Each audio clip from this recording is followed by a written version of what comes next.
দাদা car parking কত? বেশি না, ওই 10,000 টাকা হয়েছে। কি কার পার্কিং 10,000? গাড়ি আমার আছে। আরে দাদা তোমার গাড়ি, আগে বলবো তো, তোমার জন্য তো 5,000 টাকা ছাড়। ও মাই গড, 5,000 ডিসকাউন্ট! আমি এক্ষুনি করে দিচ্ছি। ইউপিআই হয়ে গেছে।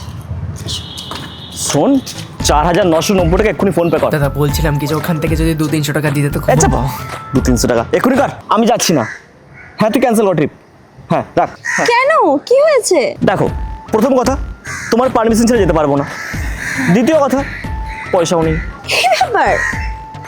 50,000 রুপিস ট্রান্সফার? হ্যালো, বলছি শোন না, আমি গোয়া যাচ্ছি। হ্যাঁ, ডান। হ্যাঁ। কি ব্যাপার, আজকাল তো রাত্রেবেলায় ফোন কেন আসছে না? আর বলিস না, আমার রুমের এসিটা খারাপ হয়ে গেছে, তাই বাবার রুমে ঘুমাতে হয়। ব্যাস, একটু নতুন এসি অর্ডার করে দিচ্ছি। আর তো রাত্রে কথা বলতে কোনো অসুবিধা নেই। অসুবিধা তো আছেই, অনার বলছে এসিটা লাগা দেবে না। হ্যালো মিস্টার চ্যাটার্জি, আমার 2 সিয়ারের বাংলোটা আজই বুকিং করে দিন।